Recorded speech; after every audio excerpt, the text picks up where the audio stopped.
Labas rytas, aš Orijus iš žurnalo Happy 365.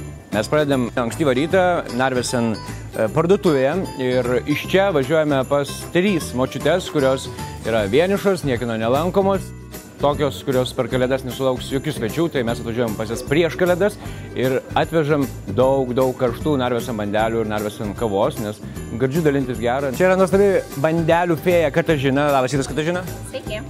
Ir Katažina prikepė bandelių mūsų močiutėm. Kokios bandelės, Katažina, meniu? Kruasanai su razinom.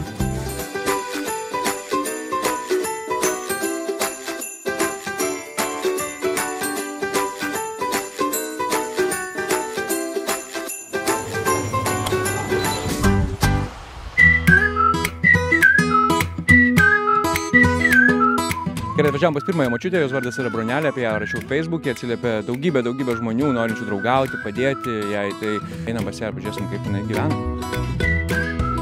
Labą dieną! Mes turim dovanų krūvą.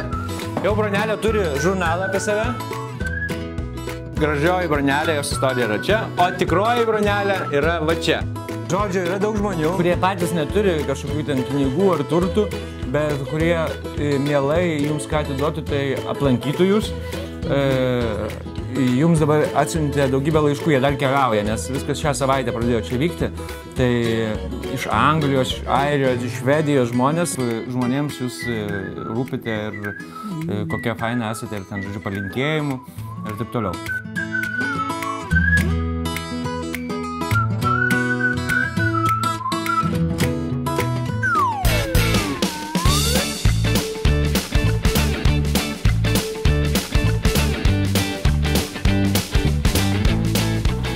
Čia live gyvai.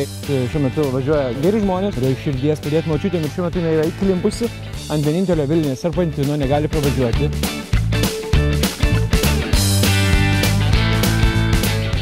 Aš važiuosiu tą kalną. Da. Būna tokių momentų, jie tada praeina, tada vėl džiaugiesi, kad darai gerus darbus.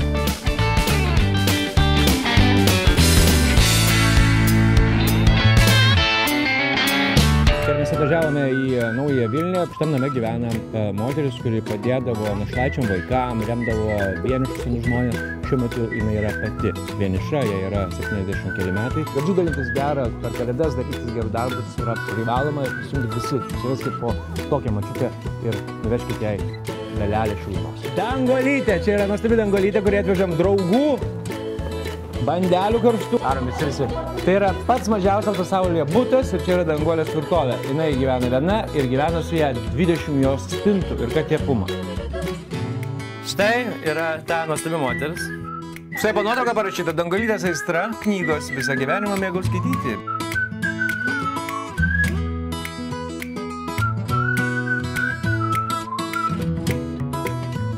Rankdarbių žurnalų krūva. Sunku išlaikyti. Va, Danguolės istorija. Nustokit būti juodi ir pilki, būkit raudoni kaip Danguolė. Tai naujas trendas Lietuva.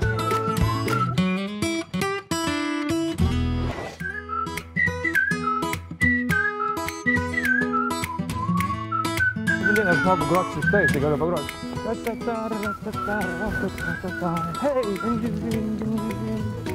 Šiame didžiuliame name gyvena Teresėlė. Vieniša močiutė, kurios svajonės labai paprastas.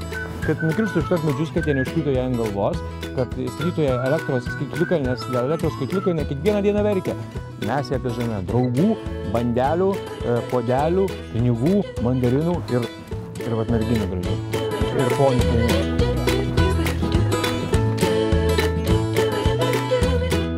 Teresėlė buvo gražiausia Pavilnio mergina. Dabar jinai yra gražiausia Pavilnio močiutė. Taip, dabar randu puslapį apie jūs.